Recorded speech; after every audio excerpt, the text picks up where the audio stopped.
आई से मिलना है। कौन हो तुम और कहाँ से आई हो? तुमसे किसने कहा तुम्हारी आई यहाँ रहती है? मैं पिंकी हूँ, पनाला से आई हूँ। ये देखो।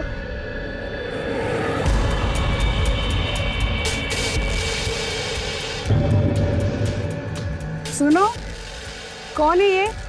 नहीं कोई नहीं, जाओ तुम अपना काम करो, जाओ। आई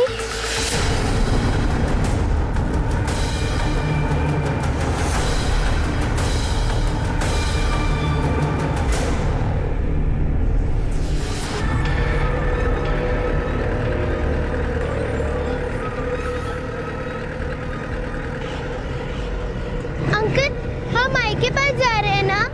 हाँ बेटा, तुझे तेरी आई के पास ही छोड़ेंगे। हाँ, फिक्र मत कर।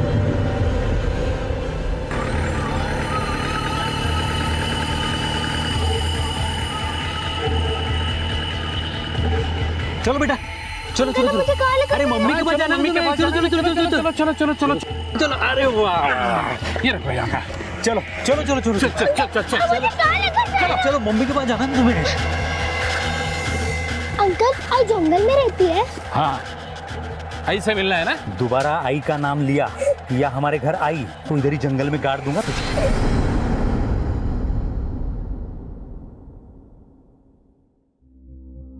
वो बच्ची नहीं, मौत है मौत। उसे मार के दफना देते ना कहीं। तुम्हारा दोनों का दिमाग घास खाने चला गया था। आहो, ये आई दिमाग खाने। क्या है? आई वो नीचे पुलिस आई है।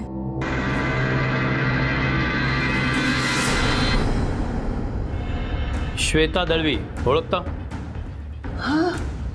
हाँ साहब, वो बहन है मेरी। कल वो यहाँ आई थी। हाँ आई थी साहब।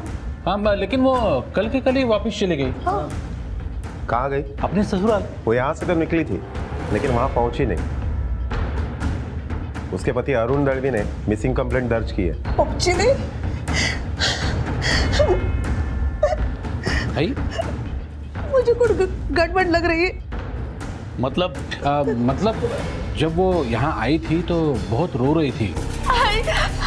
आई देखो ना, माँ बेटे ने मार मार के क्या हाल कर दिया है मेरा। आई बात बात पर हाथ चलाते, डंडा झूठा जो दिखा बस।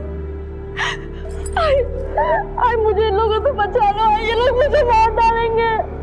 आई मुझे बचा लो। चुप बेटा, रोते नहीं बेटा, चुप हो जा। आई बस कर। आई सांप जानवर की तरह मारा था उसको, फिर भी हम लोगों ने समझाया कि ऐसे घर छोड़ के नहीं आते। हम बात करेंगे अरुण और उसके आई के साथ। सांप बहुत मारा था उसको। बहुत डरी हुई थी वो, बहुत रोए जा रही थी। हमने समझाया तो अपने घर के लिए निकल गई।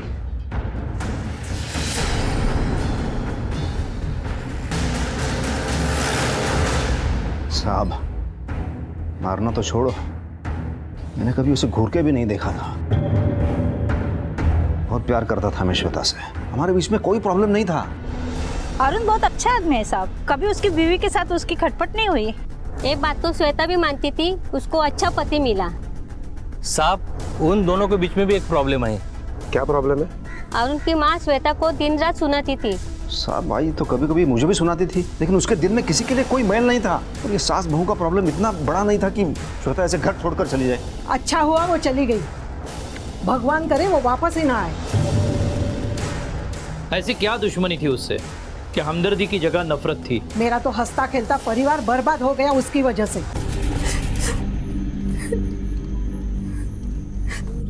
जब देखो तब आंसू बहाती थी, पता नहीं किस बात का मातम मना रही थी।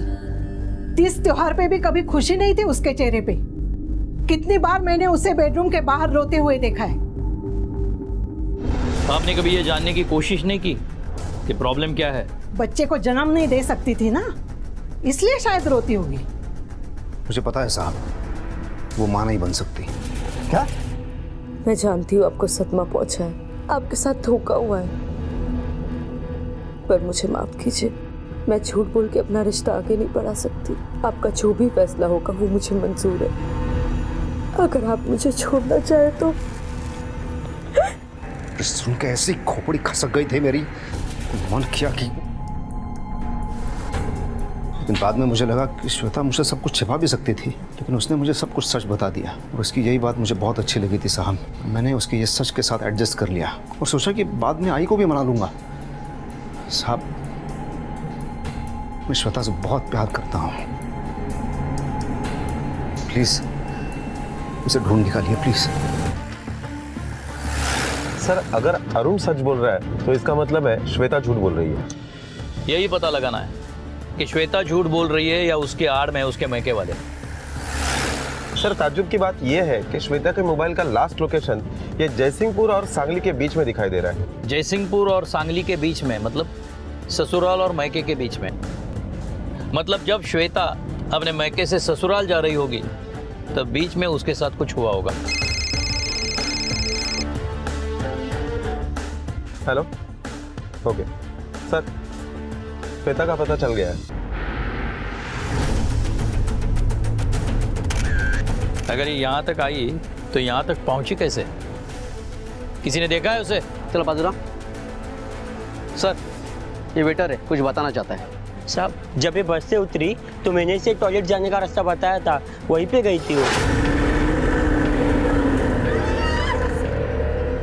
हाँ, बैठो बैठो, बैठ लो वहाँ पे, बैठ लो। लेडीज टॉयलेट कहाँ है? जी वहाँ पे मैडम। अच्छा, वहाँ पर है जी, थैंक यू।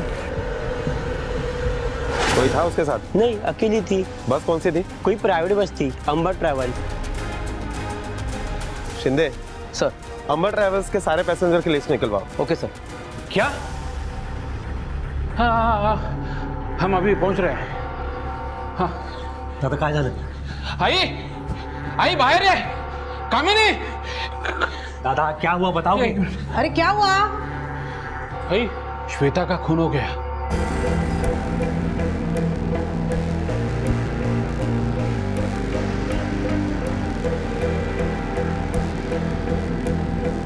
अच्छा हुआ, नरक जैसी जिंदगी से छुटकारा मिला उसे।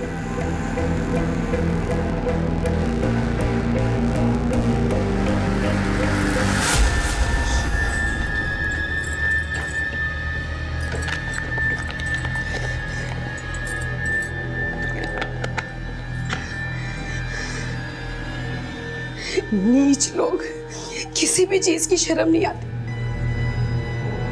सोड़ा ना वही नहीं, जिनकी बेटी है उनको नहीं पड़ी है तो तुमको क्या? वही तो, अरे घर की बेटी मरी है, इनको जरा भी दुख नहीं है और ऊपर से हंस रहे। अब हम लोगों का कोई कुछ नहीं बिगाड़ सकता। श्वेता ही नहीं रही तो बोलेगा कौन? बोल सकती है, वो लड़की बोल सकती है। मैं पिंकी हूँ, पनाला से आई हूँ, मुझे मेरी आई से मिलना है। गधे हो तुम, उसे जिंदा छोड़ दिया, जाओ ढूंढो उसे।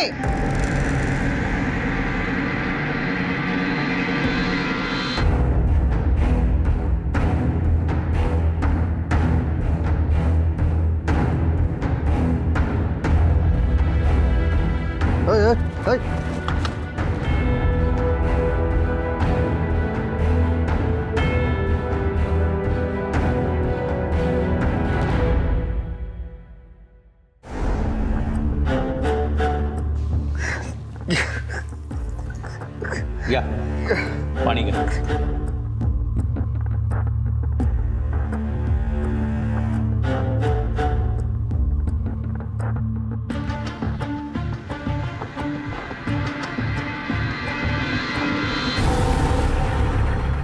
देख कैसे नाटक कर रहा है। ये रोके किसको दिखाता है? हमारी बहन को मार दिया और अब यहाँ पे नहीं मारा उसे। ये पुलिस स्टेशन है, हमारा मोहल्ला नहीं। मैं सच कह रहा हूँ साहब, मेरे साथ बहुत खुश थी वो, बल्कि वो मैके जा रही थी तो बहुत दुखी लग रही थी। ये क्या, तुम कहीं जा रही हो? हाँ, आई के घर। कल सुबह के बस का टिकट लिया है। ये अचानक प्लान बना लिया? आई का फोन आया था क्या? नहीं, कोई फोन नहीं आया, बस मुझे उनसे कुछ काम है। अच्छा, कोई प्रॉब्लम है क्या? मैं चलूं साथ में? प्रॉब्लम ही तो पता करने जाना है, लेकिन उसके लिए मुझे अकेले जाना होगा। ये बात तूने पहले क्यों नहीं बताई? साहब मुझे लगा इस बात की कोई अहमियत नहीं होगी, मतलब माँ बेटी भाई बहन के बीच के कोई गलतफहमी हो गई हुई है बस। हम लोग के बीच कोई गलतफहमी नहीं थी। साहब झूठ बोल रही है। चुप! ये ऐसी सच्ची झूठी कहानियां यहाँ बहुत लोग बोलते हैं, लेकिन सच हमसे ज्यादा देर छुपता नहीं, समझे? जाओ अब, लेकिन यहां से गांव से बाहर जाना नहीं।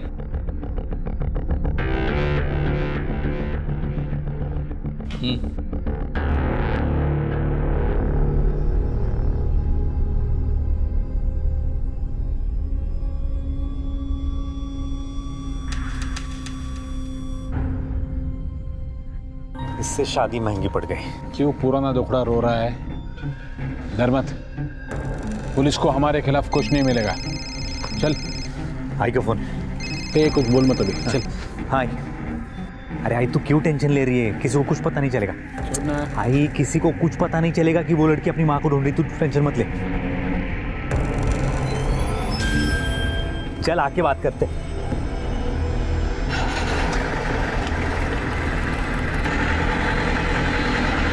सर ये रहे अंबर ट्रैवल्स के पैसेंजर के रिकॉर्ड्स। कुछ क्लू मिला इसमें? नहीं सर, आते हुए जाते हुए किसी भी पैसेंजर के साथ श्वेता का कोई कनेक्शन नहीं निकला। ये कैसे पॉसिबल है कि उस वक्त श्वेता को पहचानने वाला इसमें या ढाबे पर मौजूद नहीं था, या फिर चोरी के मकसद से हमला किया हो? नहीं सर, क्योंकि हमने मोबाइल और पर्स दोनों बरामद किए, चोरी का मकसद नहीं हो सकता। सर एक आदमी बेहोश लावारिस बच्चे को लेकर आया है। नलोड़े, डॉक्टर को बुलाओ। हाँ बेटा, आंखें खोलो, धीरे धीरे आंखें खोलो। वेरी गुड, खोलो। तुम्हारा नाम क्या है बेटा? कहाँ रहती हो? पता याद है? दोबारा आई का नाम लिया या हमारे घर आई तो इधर ही जंगल में गाड़ दूंगा तुझे।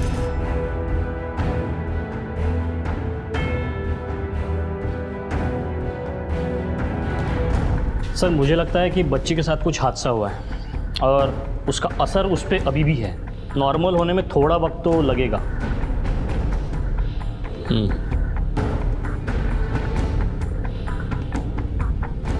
नलावड़े, बच्ची का फोटो सभी पुलिस स्टेशन में सर्कुलेट करो।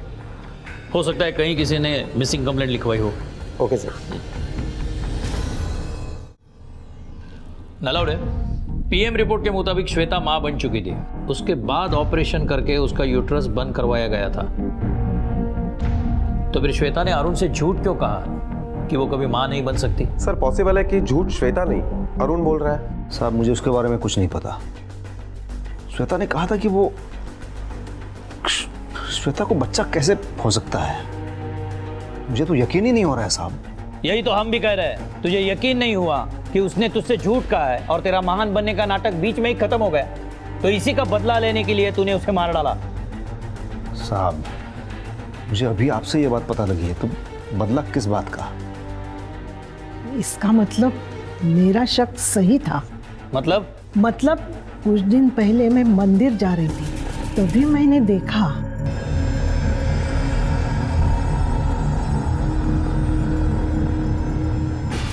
आप उससे पीछा छुड़ाना चाहती थी, तो ये बात आपने अपने बेटे को क्यों नहीं बताई? उसी दिन बताई थी, लेकिन ये उसके प्यार में इतना अंधा हो गया था कि ये बात इसके कानों तक नहीं पहुंची। अभी हम चलते हैं, लेकिन जरूरत पड़ी तो फिर से पूछताछ करेंगे। नलावड़े, श्वेता के कॉल रिकॉर्ड्स में एक क्लिनिक का नंबर भी था ना? हाँ सर। वो मेरी पेशेंट थी और पिछले कुछ दिनों से उसका ट्रीटमेंट चल रहा था। अभी एक हफ्ते पहले ही मैंने उसके वैसेटोमी के ऑपरेशन के बारे में उसे बताया था। उसे तो पता ही नहीं था कि उसका ऑपरेशन हुआ है। पता नहीं था मतलब ये इंस्पेक्टर कि ये ऑपरेशन उसकी मर्जी और जानकारी के बिना हुआ था। क्या? लेकिन उन्होंने मुझसे कहा कि पहली डिलीवरी में कॉम्प्लिकेशंस होने की वजह से मैं कभी मां नहीं बन सकती। मतलब उन्होंने मुझसे झूठ बोला। वो मेरे सवाल का जवाब दिए बिना ही चली गई थी। श्वेता के इस ऑपरेशन के बारे में उसके फैमिली में से किसी के साथ ये बात आपने शेयर की थी? हाँ, उसके हस्बैंड से। मतलब वो यहाँ अपने हस्बैंड के साथ आई थी? जी नहीं, वो अकेली आती थी, लेकिन एक दिन उसके हस्बैंड मेरे क्लिनिक आए थे उसकी डिटेल जानने। हम ऐसे ही अपने पेशेंट की पर्सनल डिटेल किसी को शेयर नहीं करते, लेकिन जब उन्होंने अपनी और श्वेता की शादी की फ़ोटो दिखाई तब मैंने ये डिटेल्स उनसे शेयर की।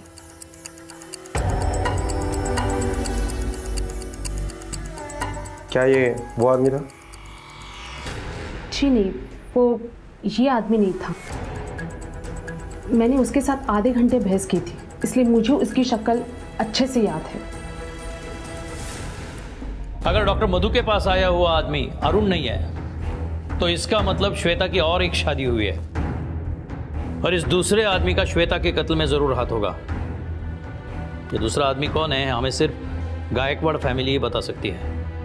नलौड़े, इस गायकवाड़ फैमिली की पूरी छानबीन करो। ये लोग सीधे सीधे मुंह खोलने वाले नहीं है और टेढ़ा करने के लिए हमारे पास सबूत नहीं है। सर, बच्ची ने खाना खा ली है, उसकी अभी हालत पहले से नॉर्मल है। कुछ बताया उसने? नहीं सर। किसी पुलिस स्टेशन में बच्ची की कोई इन्फॉर्मेशन है? नहीं सर। ठीक है, तुम जाओ। ये बच्ची जब बोलेगी तब बोलेगी, तब तक हम हमारा काम करते हैं। साहब, गायकवाड़ फैमिली को 2 साल हुए हैं यहाँ शिफ्ट हुए, अभी तक तो सब ठीक ही है। नहीं साहब, ऐसी तो शांति है। कभी कभी वो लड़के को लेके कहा सुनी हो जाती है। कौन सी लड़की? बड़े बेटे की लड़की है ना, रितु। सब टालने की कोई बात ही नहीं है, जबकि अरुण के पहले उसकी शादी थी ही नहीं, तो क्या बताए ना। और अगर वो माँ नहीं बन सकती बोल के शादी करते तो लड़का नहीं मिलता, इसलिए छुपाए, बस और कुछ नहीं। और वो ऑपरेशन वो क्यों छुपाया या करवाया? आजकल दुनिया में कोई किसी का दर्द नहीं समझ पाता है। एक तो हमने हमारी बेटी खोई है और आप हम पे शक करें, और हम क्यों करेंगे उसका ऑपरेशन? हमें उस ऑपरेशन के बारे में कुछ नहीं पता। सर,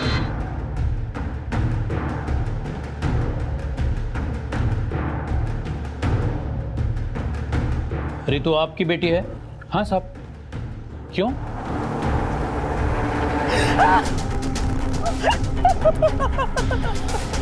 मेरी बच्ची! आइए।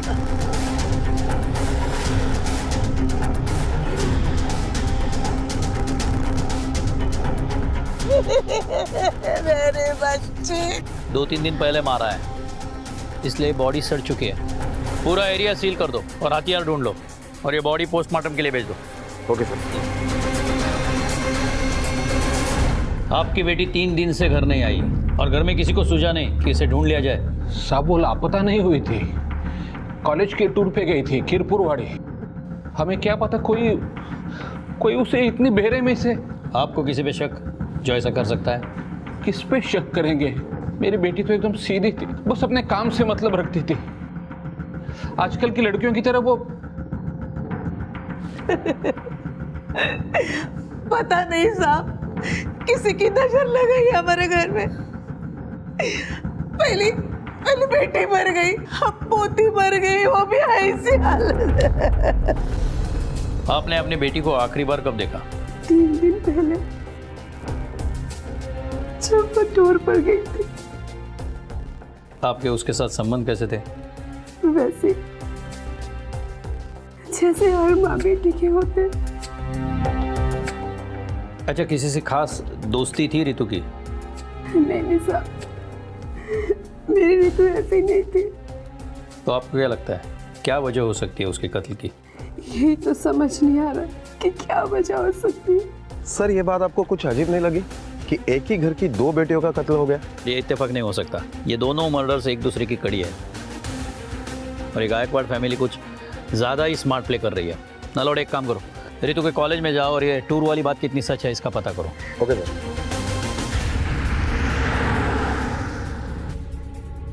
सर, 12 सितंबर को टूर गया था, उसमें रितु गायकवाड़ का नाम भी मेंशन है, लेकिन उस दिन वो आई नहीं थी।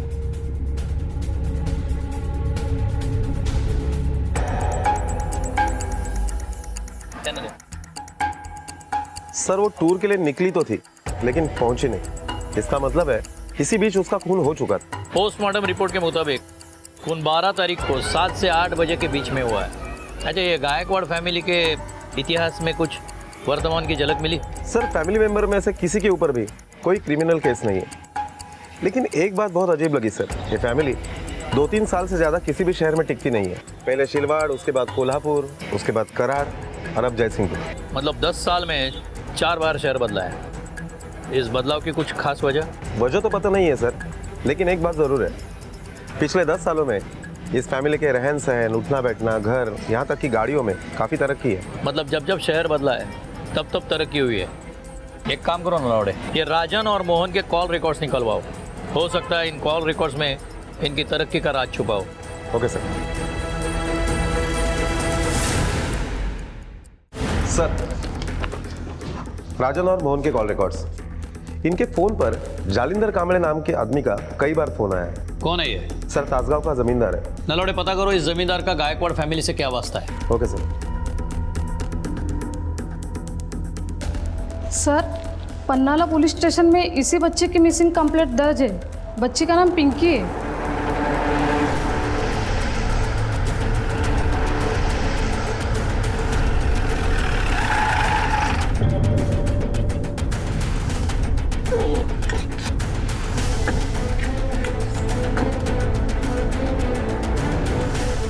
पिंकी, बाबा, पिंकी बच्चा मेरा,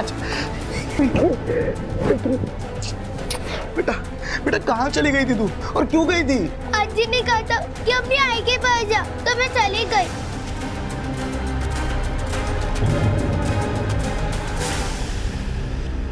हाँ, कहा था, अगर मेरे बस में होता तो मैं कब का इसे भगा देती। आपको इस बच्ची से इतनी नफरत क्यों है? नफरत इससे नहीं, इसकी माँ से है। अपने भाइयों के साथ मिलकर इसने मेरे बेटे को फंसाया है, उससे शादी की, उसके बाद उसे तलाक दे दिया और इस मुसीबत को हमारे गले डाल दिया।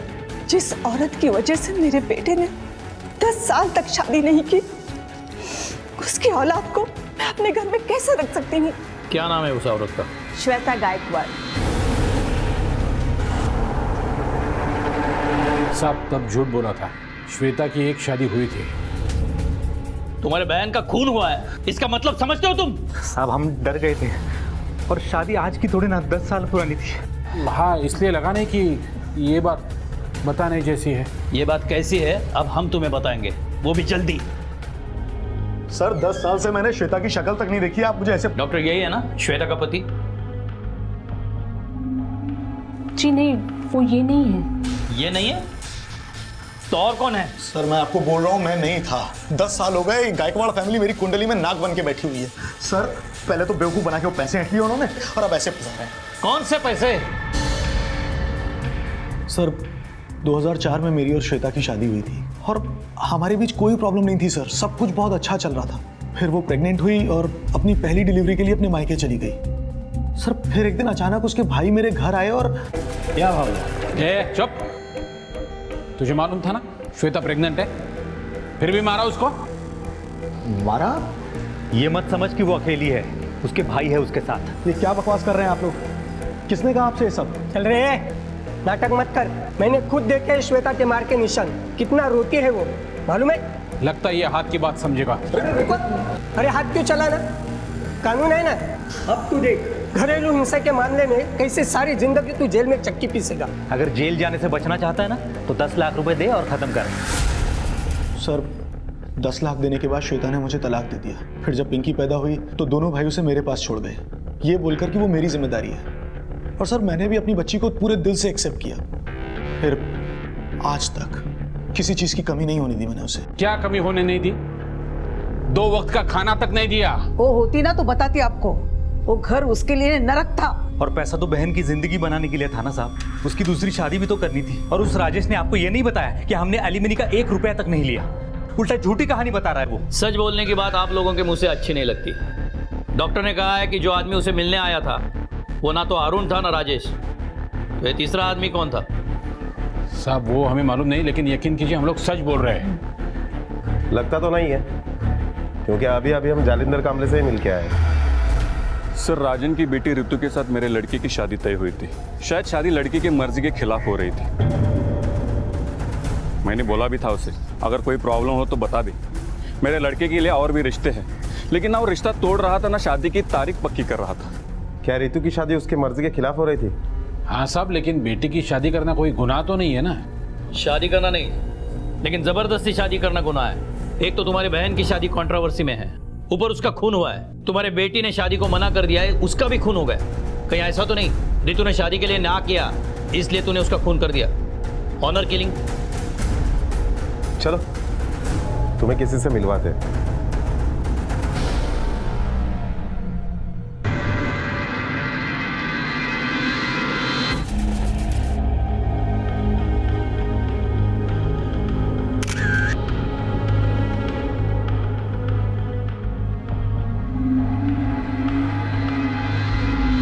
साहब यही है वो, इसने ही मारा मेरी बेटी को।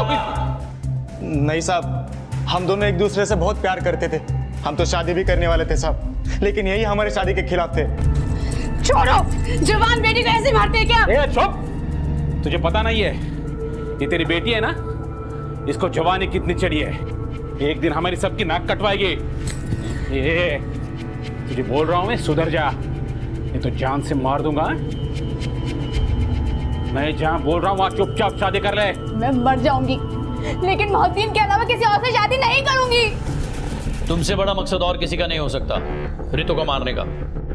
बोला था मार दोगे और मार दिया। नहीं साहब, वो तो मैंने गुस्से में बोला था, मैं अपनी बेटी को क्यों मारूंगा? सर, ये रितु की पोस्टमार्टम रिपोर्ट।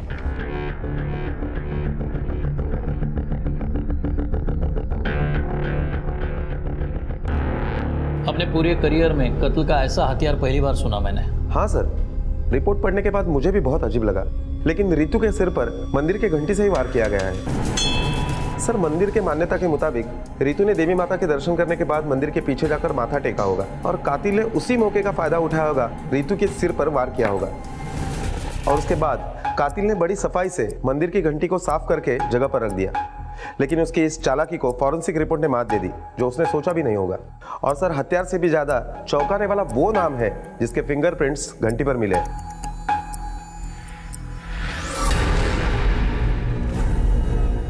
ये आप क्या बोल रहे हैं इंस्पेक्टर साहब?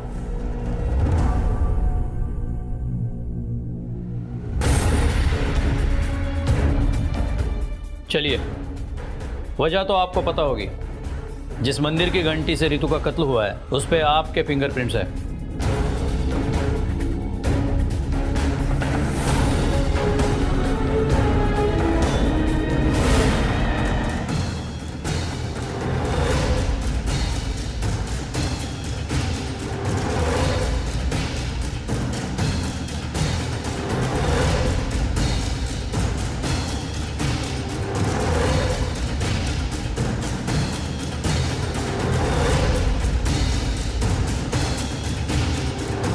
हाँ सर, यही था।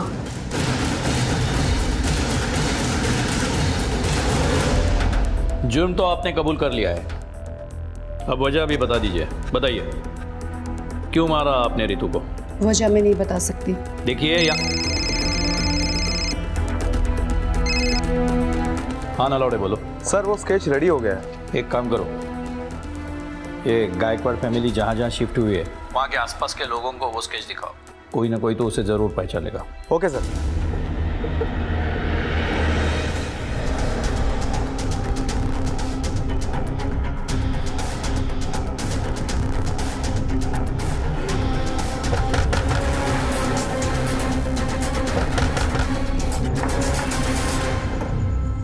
चलो हमारे साथ।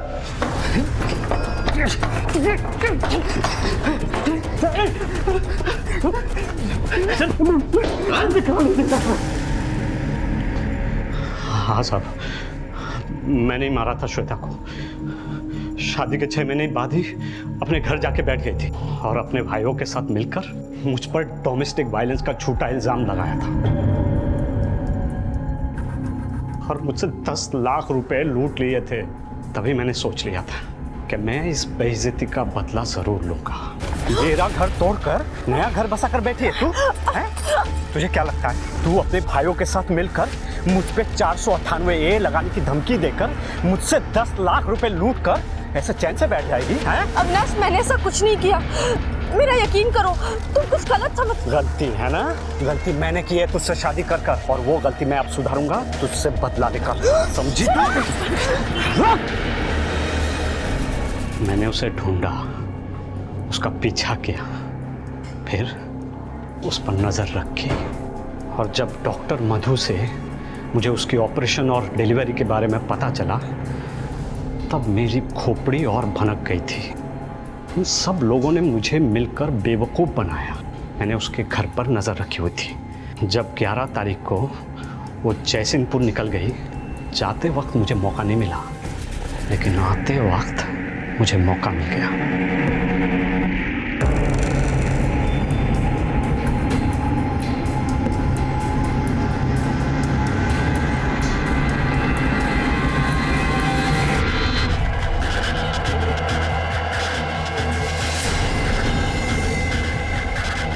शायद तुमने एक मासूम इंसान से गलत बदला लिया है।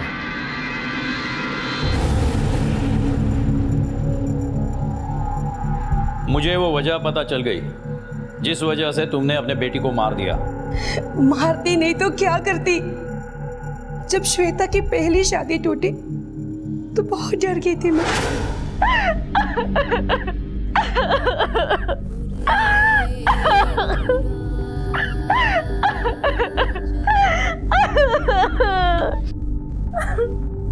श्वेता, अब तू ही बता, तलाक के अलावा और कोई रास्ता है क्या? पर भाऊ, मैं कैसे उसे? क्या उसे? तू उसे तलाक नहीं देगी ना तो भी एक दिन तुझे छोड़ देगा वो। और तू आई के बारे में सोच, आई की कितनी बदनामी होगी। भाऊ, मैं बात करूंगी उससे, सब ठीक हो जाएगा। मैं समझाऊंगी उसे। अरे उठना मेरे बाप, आई इंतजार कर रही है।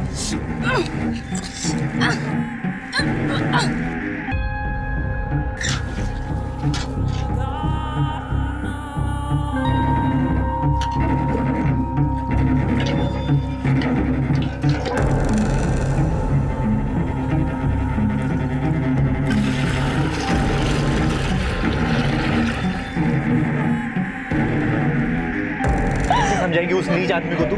और सिर्फ अपने बारे में नहीं, आई के बारे में सोच। हाँ? हम तीनों को उसने संभाला है, कितनी मेहनत से घर खड़ा किया है। बदनामी हो गई ना तो मर जाएगी वो।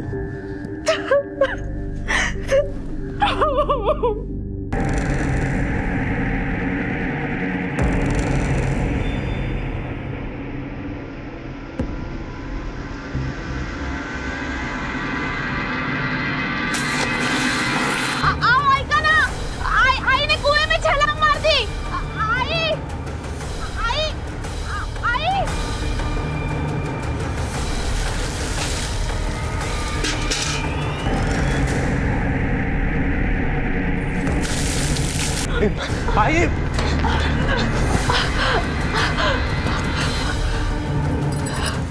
हे देवा, मेरे नसीब की सजा मेरी आई को मत देना।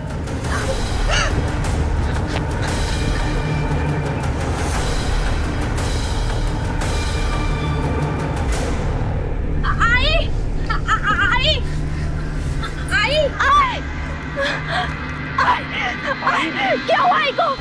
भगवान का शुक्र है कि मुझे तैरना आता है। कितनी मुश्किल से आई को बचाया पता है? जैसे आई अब जीना ही नहीं चाहती।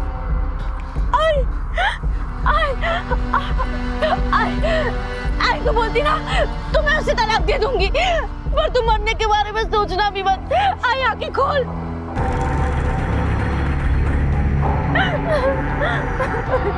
श्वेता तू घबरा मत, हम लोग हैं ना तेरे साथ। हाँ, एक बार गलती हो गई दोबारा नहीं होगी। हम इससे अच्छा लड़का ढूंढेंगे तेरे लिए। आई तू जैसा बोलेगी मैं वैसा करूंगी। आई आंखें खोल। आई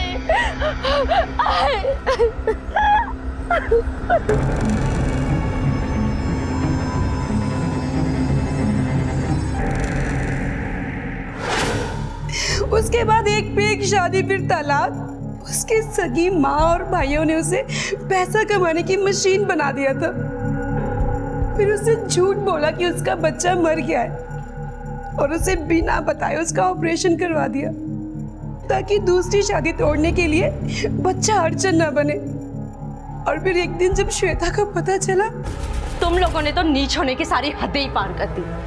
तुम लोगों की वजह से अब मैं कभी मां नहीं बन पाऊंगी। लेकिन कोई बात नहीं, मुझे खुशी है कि मुझे अरुण जैसा प्यार करने वाला पति मिला। लेकिन अगर आइंदा से किसी ने मेरे घर की तरफ देखने की भी कोशिश की तो मैं ये भूल जाऊंगी कि तुम दोनों मेरे सगे भाई और आप मेरी माँ हो। मैं सीधा पुलिस के पास जाऊंगी, याद रखना तुम सब। ये क्या पागल है क्या? क्या समझाएंगे अब इसको? जाने दे रही, 30 की हो गई। अगर शादी तोड़ी ना उसने तो हमें बिठा के खिलाना पड़ेगा। तेरी रीतू है ना, वो अब अपना फर्ज निभाएगी। हाँ माँ, लेकिन वो अभी बहुत छोटी है। इसकी उम्र तक तो रीतू की 7-8 शादियां हो सकती है। तुमने पहले अपनी बहन की जिंदगी बर्बाद कर दी, अब अपनी बेटी की करना चाहते हो? कुछ तो शर्म करो। बकवास मत कर, ये तो धूंगा रख के चल। और जब मुझे रीतू को बचाने का कोई रास्ता नजर नहीं आया तो मैंने ये फैसला किया कि मैं रीतू को वहां भेज दूंगी जहां ये लोग चाहकर भी उसका सौदा न कर पाए।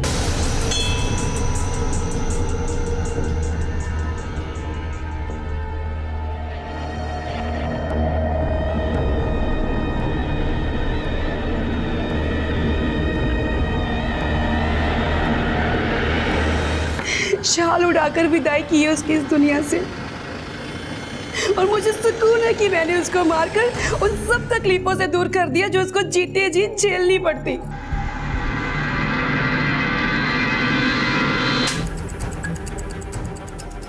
चार शादियां, वो भी पेट पालने के नाम पे, अय्याशी के लिए। किसी एक की बलि चढ़ाने से बेहतर होता तुम दोनों मुस्तंडे कुछ जिम्मेदारी उठाते। कामचोरी और लालच को मजबूरी का नाम देते हो। बिठा सबको गाड़ी में, उठ, अरे अरे छोड़ो। अरे असुरक्षा अगर घर में ही पैदा होने लगे तो इंसान करे तो क्या करे।